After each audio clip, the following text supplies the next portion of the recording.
Hello everyone, welcome back to my channel. I am Pooja और हम यहाँ पे मंथली कंपाइलेशन कर रहे हैं। मतलब फरवरी मंथ की देश दुनिया की सभी खबरों को हम सेगमेंट वाइज कवर कर रहे हैं, जिससे आपको रिवीजन करने में आसानी हो जाए और हर एक वनडे एग्जाम को यहाँ पे कवर किया जा रहा है। क्योंकि अभी आप लोगों का एसबीआई एग्जामिनेशन भी है, एसएससी भी है, रेलवे भी है, तो सभी के लिए इंपॉर्टेंट है। तो आज के वीडियो में हम क्या करने वाले हैं, सभी इंपॉर्टेंट इंटरनेशनल न्यूज को कवर करेंगे। फरवरी मंथ की, फरवरी 2025 की सभी इंटरनेशनल न्यूज यहाँ पर हम देखेंगे। इसके पहले सभी गवर्नमेंट स्कीम्स हो गई, इसके अलावा नेशनल न्यूज हैं, अपॉइंटमेंट्स, इंटरनेशनल अपॉइंटमेंट्स, ऑबिचुरीज, इन सारे टॉपिक्स को मैंने कवर कर दिया है और आज हम इंटरनेशनल न्यूज को यहाँ पर कवर करने वाले हैं। क्लियर है? आइए स्टार्ट कर लेते हैं आज का सेशन।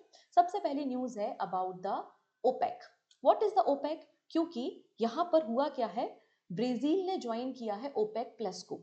ठीक है, न्यूज क्या है कि ब्राजील ने ज्वाइन किया है ओपेक प्लस को। ओपेक प्लस को ज्वाइन किया है ब्राजील ने। तो सबसे पहले समझने पड़ेगा कि what is the OPEC and OPEC plus क्या है।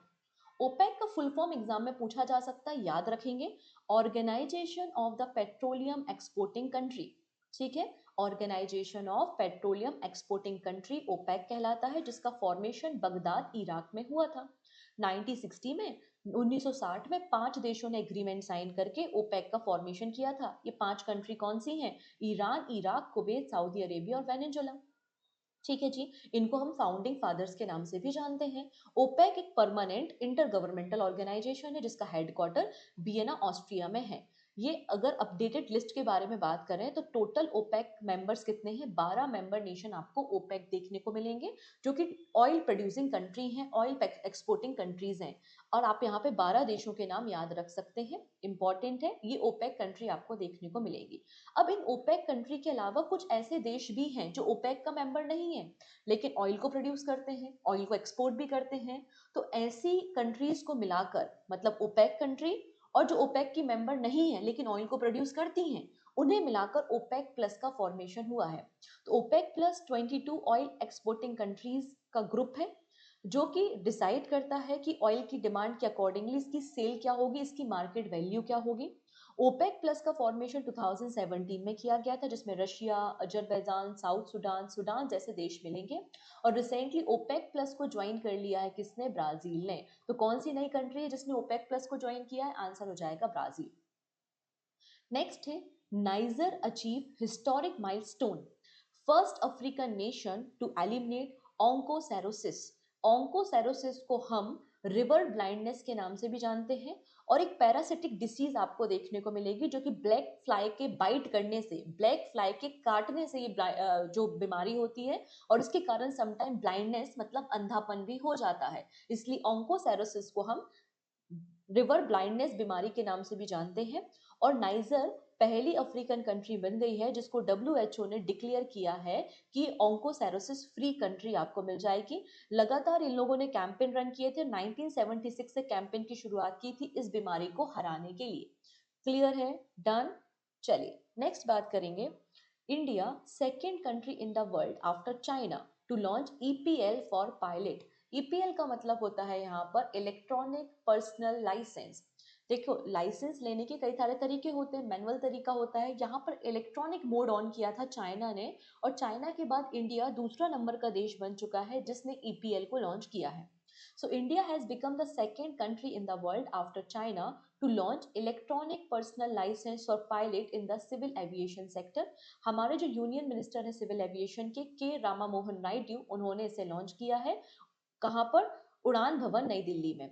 ठीक है, उड़ान भवन क्या है? उड़ान भवन आपका ऑफिस है, कहाँ पर? नई दिल्ली में, जहां पर आपको कई सारे सिविल एविएशन के हेडक्वार्टर मिलेंगे, जैसे कि director general of civil aviation वहां पर बैठते हैं, bureau of civil aviation safety security, aircraft accident investigation bureau, इन सभी के हेडक्वार्टर उड़ान भवन में देखने को मिल जाएंगे। EPL for pilot was introduced based on the recommendation and format of Global Civil Aviation Body। तो इसका जो फॉर्मेट होगा वो किसने रिकमेंड किया है? इंटरनेशनल सिविल एविएशन ऑर्गेनाइजेशन ने रिप्रेजेंट किया है। ये क्या करेगा? सेफ्टी को बढ़ाएगा, सिक्योरिटी को बढ़ाएगा, इफिशिएंट तरीके से एविएशन सेक्टर में लाइसेंस को लिया जा सकता है। क्लियर? चलिए नेक्स्ट है, India officially assume the chairmanship of Bay of Bengal intergovernmental organisation. Bay of Bengal intergovernmental organisation, Bay of Bengal के साथ जितने भी कंट्री बॉर्डर शेयर करती हैं उनका एक ग्रुप है। इनकी 13th नंबर की गवर्निंग काउंसिल की मीटिंग मालदीव्स में हुई थी, और मालदीव्स में जब मीटिंग हुई थी तो बांग्लादेश से चेयरमैनशिप, बांग्लादेश के पास चेयरमैनशिप थी, चेयरमैनशिप किसको मिल गई है, इंडिया को। तो इंडिया को पास चेयरमैनशिप है bay of Bengal intergovernmental organisation की। इंडिया के डेलीगेट्स को लीड कर रहे थे डॉक्टर डॉक्टर अभिलक्ष लिखी, सॉरी हाँ, डॉक्टर अभिलक्ष लिखी इसको लीड कर रहे थे, ठीक है, जहां पर इनको प्रेसिडेंसी दी गई है। इस ऑर्गेनाइजेशन का फॉर्मेशन 2003 में हुआ था। इसका पर्पस है लाइवलीहुड अपॉर्चुनिटी प्रोवाइड करना फिशरी सेक्टर में। जो हमारे बे ऑफ बंगाल रीजन में स्मॉल फार्मर्स हैं, फिशरमैन हैं, उनकी लाइवलीहुड को इम्प्रूव करना। इसमें बांग्लादेश, इंडिया, मालदीव, श्रीलंका आपको कंट्रीज देखने को मिलेंगी। और यहाँ पे कुछ नॉन कॉन्ट्रैक्टिंग पार्टीज भी हैं, Indonesia, Malaysia, Myanmar and Thailand. Clear है जी। नेक्स्ट है माउंट डुकोनो इरप्ट इन इंडोनेशिया। तो सिंपल सा क्वेश्चन आएगा कि माउंट डुकोनो कहाँ पर है, ये ज्वालामुखी कहाँ पर है जिसमें इरप्शन देखा गया, आंसर हो जाएगा इंडोनेशिया में। ये इंडोनेशिया का one of the most active volcano आपको देखने को मिलेगा। इंडोनेशिया में बहुत सारे एक्टिव वॉल्केनो हैं क्योंकि ये रिंग ऑफ फायर का पार्ट आपको मिल जाएगा, जैसे कि माउंट मेरापी है, माउंट क्राकातोआ है, ठीक है, माउंट सिनाबंग आपको यहाँ पर देखने को मिल जाएगा, सिनबंग, ठीक है। अब इसका पीडीएफ कहाँ से मिलेगा, तो पीडीएफ के लिए आप कुछ नहीं करना, सिंपल सी बात है, पूजा जन क्लासेस एप्लीकेशन पे जाना, प्ले स्टोर पे अवेलेबल है, वहां पर मैगजीन सेक्शन में जाना और आपको फरवरी मंथ की मैगजीन मिल जाएगी, वहां से आप इजिली इसको डाउनलोड कर सकते हैं। नाउ बात करते हैं PM Modi to attend Mauritius national day celebration as a guest of honour. तो यहाँ पर 12 मार्च को अभी हम लोगों ने मॉरिशियस का नेशनल डे मनाया, जिसमें गेस्ट ऑफ ऑनर कौन थे, प्राइम मिनिस्टर नरेंद्र मोदी थे। इनके अलावा आईएनएस इम्फाल ने भी पार्टिसिपेट किया था मॉरिशियस के नेशनल डे में। मॉरिशियस को ब्रिटेन से इंडिपेंडेंट 1968 में मिली थी। मॉरिशियस के prime minister Navin Ramgoolam आपको देखने को मिल जाएंगे, ठीक है जी। नेक्स्ट है economy community of west African state. यहाँ पर आपको ये वेस्ट अफ्रीकन स्टेट देखने को मिल रहा है, जिसमें सेनेगल, गिनी, माली, नाइजर, बुर्किना फैसो, घाना, नाइजीरिया, टोगो, ये सभी देश आपको देखने को मिलते हैं। ये इस ब्लॉक को हम कहते हैं economic community of west African state. West African nation जो है जिनका नाम है नाइजर, यहाँ देख सकते हैं, माली और बुर्किना फैसो, इन्होंने एग्जिट कर लिया, ऑफिशियली विड्रॉ कर लिया है इस कम्युनिटी से। तो अगर पूछा जाए वो कौन से 3 देश हैं जिन्होंने economic community of west African state से विड्रॉ किया है, तो आंसर हो जाएगा नाइजर, माली एंड बुर्किना फीसो या फैसो। ये जो रीजनल ग्रुप है इसका फॉर्मेशन 1975 में हुआ था लागोस ट्रिटी के अंदर। ये इकोनॉमी कॉपरेशन को बूस्ट करता है। ये बॉर्डरलेस रीजन प्रोवाइड करता है कि आप क्रॉस बॉर्डर ट्रांजेक्शन करके अपने ट्रेड को मजबूत कर सकते हो। बाकी मेंबर स्टेट आपको यहाँ पर ये सभी देखने को मिल जाएंगे। इसका हेडक्वार्टर आपको अबूजा नाइजीरिया में देखने को मिलेगा, ठीक है जी। तो यहाँ पे आप देख सकते हैं 3 countries form a alliance of Sahel state seeking military support from Russia and distancing themself from the US and France. और इन तीनों कंट्रीज ने क्या किया, विड्रॉ तो करा ही है, माली, नाइजर और बुर्किना फेसो ने, साथ ही साथ ये साहिल रीजन की सिक्योरिटी के लिए अब मिलिट्री सपोर्ट चाहते हैं, ठीक है, मिलिट्री सपोर्ट चाहते हैं, ठीक है, कहाँ से, फ्रॉम रशिया, और इन्होंने अपने आप को डिस्टेंस बनाया है यूएसए और फ्रांस से। नाउ बात करते हैं माउंट तरांकी के बारे में।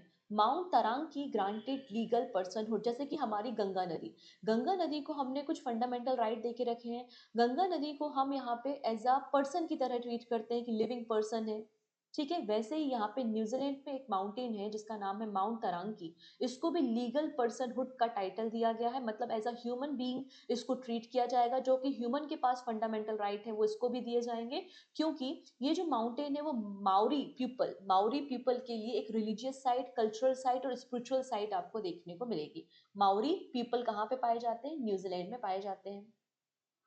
नेक्स्ट है India and Argentina sign MOU for lithium mining and exploration in Argentina. So Argentina में हम क्या कर रहे हैं, लिथियम को एक्सप्लोर करने का काम कर रहे हैं। लिथियम मतलब अर्जेंटीना और इंडिया के बीच में एक एमओयू साइन किया गया था, जिसमें बोला गया था कि हम लिथियम माइन को एक्सप्लोर करेंगे अर्जेंटीना में। और ये agreement mineral exploration and consultancy limited and provisional government of Catamarca Argentina के बीच में हुआ था, जिससे हम अपने नेट कार्बन एमिशन को जीरो कर पाए 2070 तक। क्योंकि जब हम लिथियम को एक्सप्लोर करेंगे तो इसका इस्तेमाल हम इलेक्ट्रिक बैटरीज वगैरह में करेंगे। इंडिया जो है वो 100% डिपेंडेंट है। इंडिया इंडिया का जितना भी इंपोर्ट होता है लिथियम का, वो मतलब इंडिया में जितना भी लिथियम आता है वो सारा इंपोर्टेड होता है। कुछ भी हम प्रोडक्शन यहाँ पे नहीं करते, मतलब हम 100% डिपेंडेंट है। लिथियम के रिजर्व जो है वो Reasi district of Jammu and Kashmir में डिस्कवर किए हैं, लेकिन अभी तक वहाँ पे माइनिंग स्टार्ट नहीं हुई है। अगर हम अर्जेंटीना के महत्व के बारे में बात करें तो अर्जेंटीना जो है वो वर्ल्ड का 20% लिथियम होल्ड करता है। इसके पास 98 मिलियन टन लिथियम के रिसोर्सेज है। अर्जेंटीना, बोलीविया और चिली को मिला दिया जाए तो इसे लिथियम ट्रायंगल कहते हैं। आरबीआई ग्रेड बी एग्जामिनेशन 2024 में ये क्वेश्चन छपा हुआ था। ठीक है, पूछा गया था। अर्जेंटीना की कैपिटल अर्जेंटीना पीसो है एंड जेवियर मिले इसके प्रेसिडेंट आपको देखने को मिल जाएंगे। नाउ बात करते हैं डोनाल्ड ट्रंप के बारे में। ट्रंप ने क्या किया है, US withdraw from UNHRC and stop funding of UNRWA. तो United Nation human right commission से इन्होंने विथड्रॉ कर दिया है। साथ ही साथ जो United Nation relief and work agency for Palestine refugees है नियर ईस्ट, इनको भी फंडिंग देने से मना कर दिया है डोनाल्ड ट्रंप ने। डोनाल्ड ट्रंप 47वें नंबर के अमेरिका के प्रेसिडेंट देखने को मिल जाएंगे और अमेरिका सबसे बड़ा कंट्रीब्यूशन है 22% कंट्रीब्यूट करता है यूनाइटेड नेशन के बजट में। और इन्होंने United Nation human right council and United Nation relief and work agency for Palestine refugees in near east, इन दोनों ऑर्गेनाइजेशन की फंडिंग को परमानेंटली स्टॉप कर दिया है। ठीक है जी। इसके अलावा अमेरिका के प्रेसिडेंट डोनाल्ड ट्रंप ने पेरिस एग्रीमेंट से भी विड्रॉ कर लिया है। 2015 का एग्रीमेंट है। डब्ल्यूएचओ से भी इन्होंने विड्रॉ करने का काम किया है। ठीक है, डब्ल्यूएचओ से भी इन्होंने विड्रॉ करने का काम किया, इस बात को भी याद रखना है। नाउ बात करेंगे यूएनआरडब्ल्यूए, मतलब यूनाइटेड नेशन ने 1949 में जो पैलेस्टीन रिफ्यूजीज थे उनकी हेल्प करने के लिए, उनको लाइवलीहुड प्रोवाइड करने के लिए after the Arab Israeli war UNRWA का फॉर्मेशन किया था। ठीक है, Israel was establish by the partitioning Palestine by the United Nation. ये basic health, education, food and shelter Palestines को प्रोवाइड करता है। 2024-25 में इंडिया ने $5 बिलियन का असिस्टेंट प्रोवाइड करने की बात यहाँ पर की है। हेडक्वार्टर आपको गाजा स्ट्रिप और जॉर्डन में देखने को मिल जाएगा। Trump sign executive order banning trans women from the women's sport. देखिएगा, जब प्रेसिडेंट बनते हैं डोनाल्ड ट्रंप, तब इन्होंने कहा था कि हम केवल दो सेक्स को ही रिकॉग्नाइज करते हैं, मेल एंड फीमेल। मतलब इन्होंने ट्रांसजेंडर को रिकॉग्नाइज करने से मना कर दिया था। ठीक है, तो स्पोर्ट्स में भी जो ट्रांस वीमेन्स है उनको बैन कर दिया गया है। No man in women's sport executive order, इस बिल का नाम आपको देखने को मिल जाएगा। ठीक है, नेक्स्ट है UK become the first country to criminalize AI generated child abuse content. तो यहाँ पे जो छोटे बच्चों के एब्यूसिव कंटेंट, उनकी सेक्सुअल इमेजेस अपलोड की जाती हैं, एआई तरीके से क्रिएट की जाती हैं, इसको क्रिमिनलाइज किया गया है बाय द यूनाइटेड किंगडम, और ऐसा करने वाला ये पहला कंट्री आपको देखने को मिलेगा। ठीक है जी, ऑप्शन मतलब सॉरी ऑप्शन नहीं, यूके जो है वो पहला कंट्री आपको देखने को मिल जाएगा। ना बात करते हैं सदर्न हेमिस्फीयर। ये इक्वेटर है, इक्वेटर के साउथ का एरिया सदर्न हेमिस्फीयर कहलाता है। सदर्न हेमिस्फीयर का लार्जेस्ट हिंदू टेम्पल अनवील किया गया है साउथ अफ्रीका के जोहान्सबर्ग में। ठीक है, साउथ अफ्रीका के जोहान्सबर्ग में साउथ इंडिया सदर्न हेमिस्फीयर का सबसे बड़ा हिंदू टेम्पल इनॉग्रेट किया है, जो कि 14.5 एकड़ ऑफ एरिया में फैला हुआ है। ना बात करेंगे पनामा के बारे में। तो सेंट्रल अमेरिकन कंट्री है पनामा। पनामा की जो कैपिटल है पनामा सिटी है। पनामा नहर यहाँ से गुजरती है, जो कि पैसिफिक ओशियन और कैरेबियन ओशियन को आपस में कनेक्ट करती है। तो पनामा पहला ऐसा लैटिन अमेरिकन कंट्री बन चुका है जो चाइना के बेल्ट एंड रोड इनिशिएटिव से विड्रॉ कर रहा है। पनामा ने चाइना के बेल्ट एंड रोड इनिशिएटिव को 2017 में ज्वाइन किया था, जो कि पहली लैटिन अमेरिकन कंट्री थी। चाइना ने अपना बेल्ट एंड रोड इनिशिएटिव 2013 में लॉन्च किया था, जिसका पर्पस है कि रोड के रास्ते और सी के रूट से हमें अमेरिका से यूरोप और मतलब इंडिया और एशिया तक कनेक्टिविटी पहुंचानी है।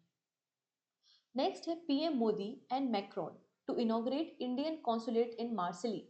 तो यहाँ पे सेकेंड कॉन्सुलेट है। ऑलरेडी पेरिस फ्रांस में इंडिया का कॉन्सुलेट आपको देखने को मिलेगा। इंडिया ने अपना सेकेंड कॉन्सुलेट ओपन किया है, कहाँ पे, मार्सिली में, फ्रांस में। ठीक है जी। Next, operation devil hunt. अब यहाँ पे क्या हो रहा था, बांग्लादेश में वहाँ की जो जनता है, वहाँ की जनता क्या कर रही थी, जो फॉर्मर प्राइम मिनिस्टर है शेख हसीना और उनकी फैमिली की जो प्रॉपर्टी है, जो भी आवामी लीग के पार्टी के लोग हैं, लीडर्स, उनकी प्रॉपर्टी को डैमेज करने का काम कर रहे थे। काफी ज्यादा हिंसा हो रही थी। तो इसी हिंसा को रोकने के लिए बांग्लादेश की गवर्नमेंट ने ऑपरेशन डेविल हंट की शुरुआत की थी और यहाँ पे लोगों को अरेस्ट करने का काम किया गया है। ठीक है, लोगों ने क्या किया था, जो फादर कहे जाते हैं बांग्लादेश के, शेख मुजिबुर रहमान, जो कि फाउंडर भी रहे हैं बांग्लादेश की, उनकी प्रॉपर्टी को डैमेज करने की कोशिश की थी। Next and important FATF plenary session. तो ये सेकेंड आपको FATF का प्लेनरी सेशन देखने को मिलेगा, और FATF की जो प्रेसिडेंट है उनका नाम है एलिसा दे एंडा मेदरजो, जो कि मैक्सिको से बिलोंग करती हैं। उन्होंने इस मीटिंग को संभाला था, मतलब डिस्कशन किया था। यहाँ पे financial inclusion, terrorist funding, money laundering जैसे टॉपिक पर डिस्कशन किया गया। आइए इस मीटिंग के बारे में बात करते हैं। Agree on change to FATF standard to enhance the risk based approach and promote financial inclusion. इसमें कहा गया है कि FATF के जो प्रोटोकॉल या स्टैंडर्ड्स हैं उनको हम चेंज करेंगे और भी ज्यादा सिक्योरिटी को इनहांस करेंगे, जिससे हम मनी लॉन्ड्रिंग को रोक सकें। ठीक है, ये बात पहली चीज तो कही है, फाइनेंशियल इंक्लूजन करने की बात की गई है। इसके अलावा यहाँ पर जो भी ऑनलाइन चाइल्ड एक्सप्लॉयटेशन होता है और उसकी जो फंडिंग की जाती है, उसको रोकने का काम, एड्रेस करने का काम ये ऑर्गेनाइजेशन करेगी। FATF मॉनिटरिंग लिस्ट अपडेट की गई है। FATF ने फिलीपींस को अपनी ग्रे लिस्ट से रिमूव कर दिया है, वहीं लाओ को और नेपाल को अपनी ग्रे लिस्ट में इंक्लूड किया है। तो अगर आपसे पूछा जाए कि FATF ने अपनी ग्रे लिस्ट से बाहर किसे किया है, तो फिलीपींस को किया है। ग्रे लिस्ट में नेपाल और लाओ को इंक्लूड करने का काम किया है। ठीक है जी। अब यहाँ पे केन्या और सेनेगल के बारे में बात हो रही है। ठीक है, यहाँ पे बात हो रही है केन्या। केन्या ने FATF की प्लेनरी सेशन के अंदर ज्वाइन कर लिया है FATF को। केन्या ज्वाइन द FATF को ज्वाइन किया है। केन्या के साथ साथ यहाँ पे जो केमन आइलैंड्स हैं और सेनेगल, सेनेगल अफ्रीका में है, केमन आइलैंड्स आपको यहाँ पर देखने को मिल जाएंगे गल्फ ऑफ मैक्सिको के नीचे, कैरिबियन सी के पास। तो केमन आइलैंड और सेनेगल ने भी FATF को ज्वाइन किया है, जबकि रशिया को ऑनगोइंग वॉर के चलते FATF ने सस्पेंड कर दिया है।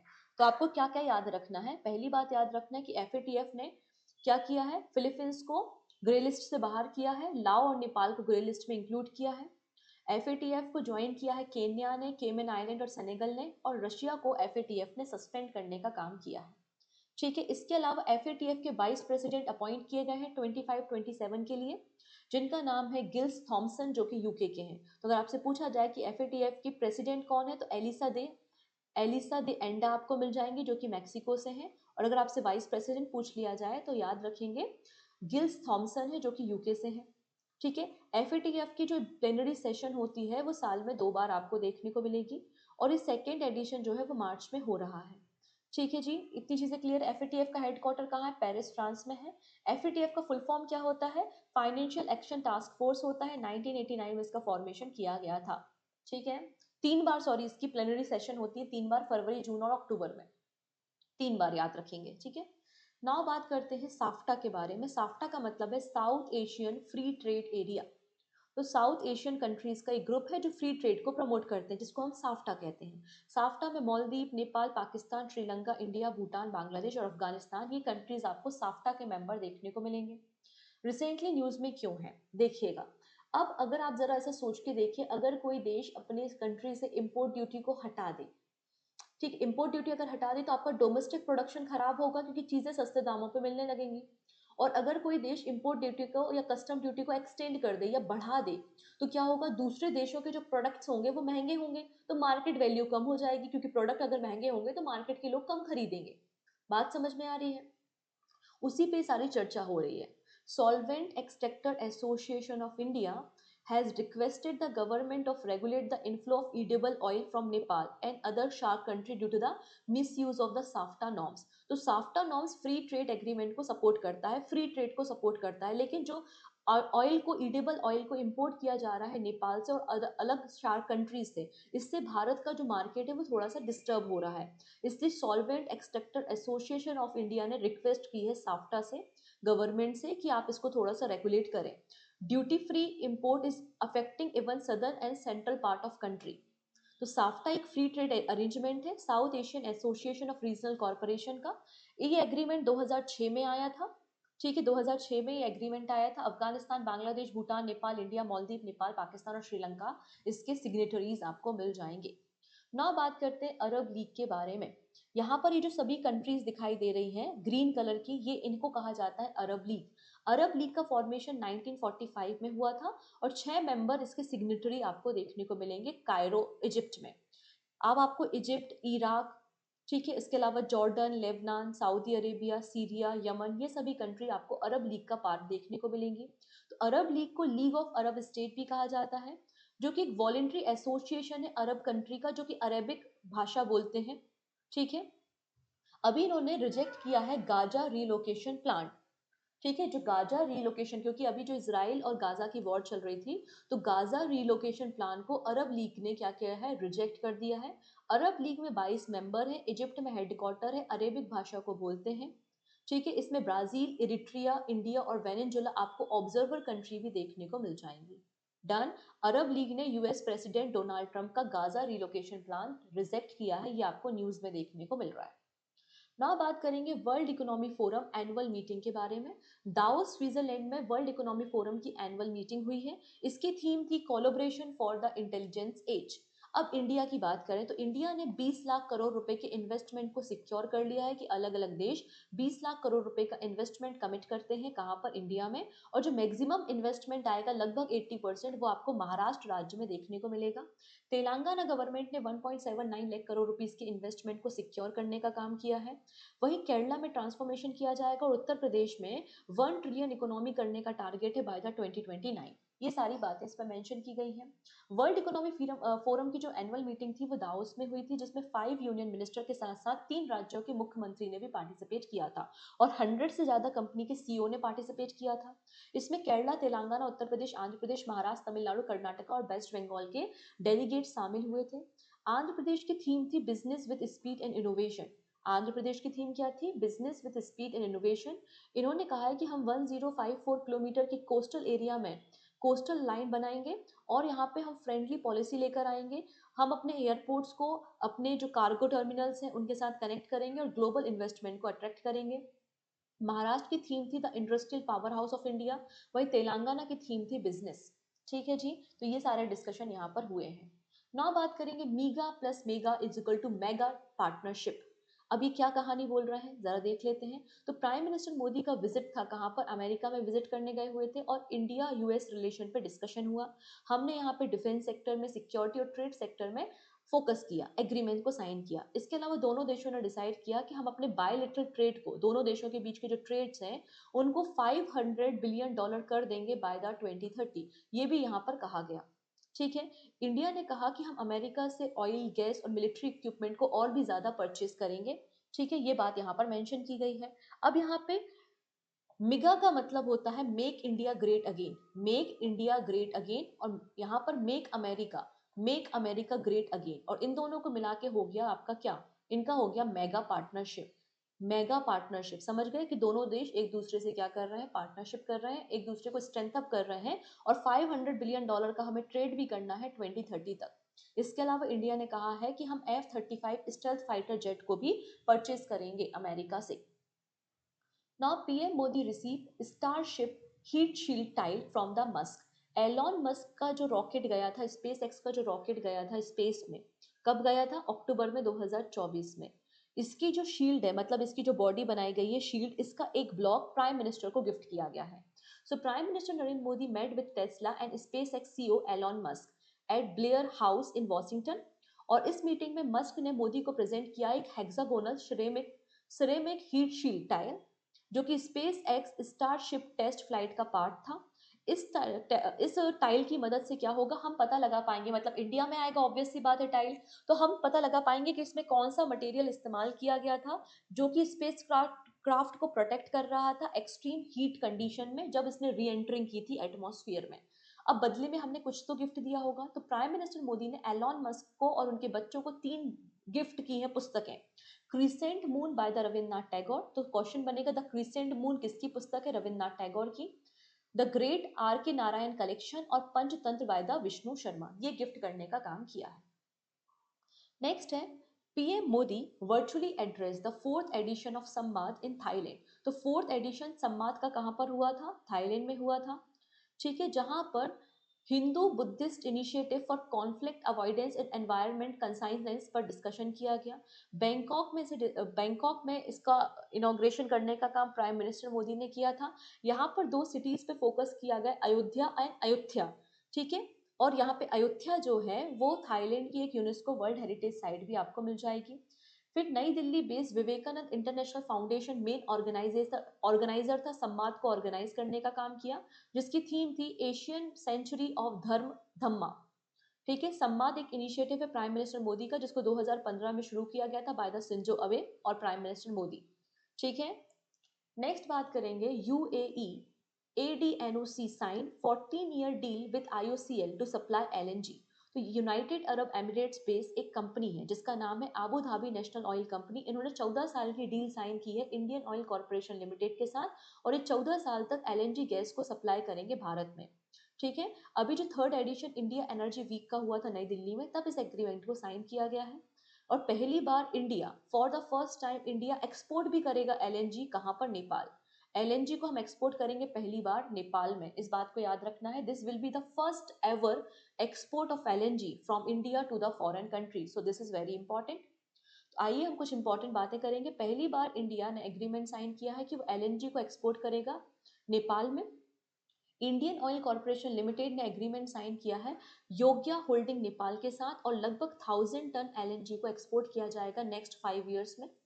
ठीक है, इतनी चीजें। कहां से एक्सपोर्ट होगा? धामरा टर्मिनल उड़ीसा से एक्सपोर्ट किया जाएगा। First wave energy pilot project, तो बीपीसीएल ने यहाँ पर इजरायली कंपनी के साथ कोलैबोरेट करके एक इको वेव पावर डेवलप किया है, जो इंडिया का पहला वेव एनर्जी पायलट प्रोजेक्ट होगा मुंबई महाराष्ट्र में, जो वेव से एनर्जी को जनरेट करेगा। फिर यहाँ पे आबू धाबी जो आपकी कंपनी है उसके साथ और आईओसीएल के साथ 14 साल की डील साइन हुई है। ठीक है, तो 1.2 million ton per year LNG को सप्लाई करेगा आने वाले 14 सालों तक, और जो सप्लाई है वो 2026 से स्टार्ट हो जाएगी, जिसकी अप्रोक्सीमेट वैल्यू 6 टू लेकर 9 बिलियन आपको देखने को मिल जाएगी। ठीक है, डन इतनी चीजें। ये जो आईओसीएल है ये इंपोर्ट करेगा एलएनजी दाहेज फैसिलिटी गुजरात में। गुजरात की फैसिलिटी के पास हमारा ऑयल मतलब गैस आएंगी। नेक्स्ट है ऑटोनोमस सिस्टम इंडस्ट्री अलायंस, जिसका नाम है एशिया। तो एशिया अलायंस बना रहा है India and USA. India and USA ने लॉन्च की है एशिया अलायंस। एशिया का मतलब है autonomous system industry alliance initiative for under water domain awareness. हम यहाँ पे क्या करना चाहते हैं? जमीन के समुद्र की गहराइयों में जाना चाहते हैं, वहाँ की बायोडाइवर्सिटी, वहाँ के मिनरल, वहाँ के रिसोर्सेज का पता लगाना चाहते हैं। उसी के लिए under water drone awareness programme है। और इंडिया पहली कंट्री है जिसे यूएस ने ऑफर किया है, और यूएसए ने ज्वाइन कराया है आपका under water domain awareness programme, और अंडर वाटर डोमेन टेक्नोलॉजी पे दोनों मिलकर काम करेंगे इंडिया पैसिफिक ओशियन में। एक मैरीटाइम कॉन्सेप्ट है जिसमें टेक्नोलॉजी वगैरह का इस्तेमाल किया जाएगा, पॉलिसी बनाई जाएंगी और अंडर सी इन्वेस्टिगेट किया जाएगा। इसके अलावा जो टेररिज्म है, पायरेसी है, कॉन्फ्लिक्ट्स है, उनको भी कम करने की कोशिश की जाएगी। इसमें टेक्नोलॉजी में अगर बात करें तो आपका ड्रोन्स का इस्तेमाल होता है। ठीक है, और भारत की तरफ से जो अनमेन्ड अंडर वाटर व्हीकल्स हैं वो माया है, अमोघ है और अदम्य है। ठीक है, नेक्स्ट है Philippines set to acquire $200 million Akash missile system from India. तो आकाश मिसाइल सिस्टम जो कि इंडिया का है, इसको एक्वायर कर रहा है फिलीपींस, जिसके लिए $200 मिलियन की डील साइन हुई है। आकाश मिसाइल जो है वो आपकी सरफेस टू एयर मिसाइल है, याद रखेंगे। Akash missile surface to air missile system है। इसको डेवलप करने का काम DRDO, defence research development organisation ने किया है, और ये 25 किलोमीटर की रेंज तक जा सकती है। ठीक है, इसे इंडियन आर्मी 2009 से इस्तेमाल कर रही है। इसके अलावा अर्मेनिया ने भी $230 मिलियन की डील 2040 में साइन की थी फॉर आकाश मिसाइल सिस्टम। बात समझ में आ गई है? तो आकाश मिसाइल सिस्टम कौन खरीद रहा है? फिलीपींस में, जिसके लिए $200 मिलियन की डील साइन हुई है। नाउ बात करेंगे तमिल पोएट तिरुवल्लुवर के बारे में। इनके स्टैच्यू को फिलीपींस में अनवील किया गया है। तो अगर पूछा जाए कि Tamil poet and philosopher Thiruvalluvar ji के स्टैच्यू को कहाँ पर अनवील किया गया है? फिलीपींस में किया गया है, जब 75th एनिवर्सरी हम इंडिया और फिलीपींस के डिप्लोमेटिक टाई के सेलिब्रेट कर रहे थे। यहाँ पे हर्ष कुमार जैन जो इंडियन एम्बेसडर हैं फिलीपींस में, इन्होंने इस स्टैच्यू को इनॉग्रेट करने का काम किया है। और ब्राजील के बारे में बात हो चुकी है, ओपेक प्लस ग्रुप को ज्वाइन किया है, जो कि ऑयल एक्सपोर्टिंग नेशन है। ये मैंने आपके साथ डिस्कस किया था। ब्राजील जो है वर्ल्ड में 7th नंबर पे लार्जेस्ट ऑयल प्रोड्यूसिंग कंट्री आपको देखने को मिल जाएगी। ये 4.3 बैरल पर डे ऑयल को प्रोड्यूस करने का काम करती है। वर्ल्ड में सबसे बड़ी ऑयल प्रोड्यूसर यूएसए है। USA per day 22 million barrel per day oil को प्रोड्यूस करने का काम करती है। ठीक है, नेक्स्ट है India and Qatar to double trade to $28 billion by the 2030। अब इंडिया और कतर के बीच में भी एग्रीमेंट साइन हुआ है, जैसे कि अमेरिका और इंडिया के बीच में हुआ था कि दोनों देश एक दूसरे के बायलेटरल ट्रेड को बूस्ट करेंगे और $500 बिलियन का टारगेट है आपका 2030 तक। वैसे ही कतर के साथ है $28 बिलियन का टारगेट बाय द 2030। इंडिया और कतर के बीच में 5 एग्रीमेंट साइन हुए हैं। ठीक है। अमीर ऑफ कतर शेख तमीम बिन अहमद अल तहानी और इंडिया के बीच में। कतर 5वें नंबर की जीसीसी मतलब गल्फ कॉपरेशन काउंसिल की कंट्री है जिसके साथ इंडिया ने पार्टनरशिप की है। इंडिया ने इसके पहले सऊदी अरेबिया, यूएई, ओमान और कुवैत के साथ पार्टनरशिप की है। दोनों देश का क्या एग्रीमेंट है, तो कतर जो है वो $10 बिलियन का इन्वेस्टमेंट भारत में करेगी। दोनों जो है एक दूसरे की फ्री ट्रेड एग्रीमेंट को सपोर्ट करेंगे। अपने बायलेटरल ट्रेड को 2030 तक डबल करने की कोशिश करेंगे, $28 बिलियन। कतर इन्वेस्टमेंट अथॉरिटी अपना ऑफिस ओपन करेगी कहाँ पर, भारत में, कतर का इन्वेस्टमेंट भारत में बढ़ाने के लिए। ठीक है। इसके अलावा यहाँ पे जो इंडिया का यूपीआई है वो कतर के नेशनल बैंक के साथ मिलके पॉइंट ऑफ सेल मतलब जो दुकानें होती हैं कतर में ऑपरेट होगा आपका यूपीआई। कतर नेशनल बैंक अपना ऑफिस ओपन करेगा गिफ्ट सिटी गुजरात में और कतर के नेशनल्स के लिए इंडिया ई वीजा फैसिलिटी को शुरू करेगा। ये इंपॉर्टेंट एग्रीमेंट्स हुए हैं। फिर financial economic cooperation, cooperation in the field of youth sport, cooperation in the field of document and archive, cooperation between investment India and investment Qatar and CCI ने Qatar business association के साथ भी business relation establish किए हैं। Now बात करते हैं India elected to the vice president of IALA in Singapore meeting. IALA का मतलब होता है international organisation of aids to marine navigation. इसकी वाइस प्रेसिडेंसी इंडिया को मिली है। रिसेंटली इसकी जो पहली जनरल मीटिंग हो रही थी वो सिंगापुर में हो रही थी, तब ये फैसला लिया गया। इंडिया की डेलीगेशन को लीड कर रहे थे के रामाचंद्रन जो कि सेक्रेटरी है ministry of port, shipping and waterways के।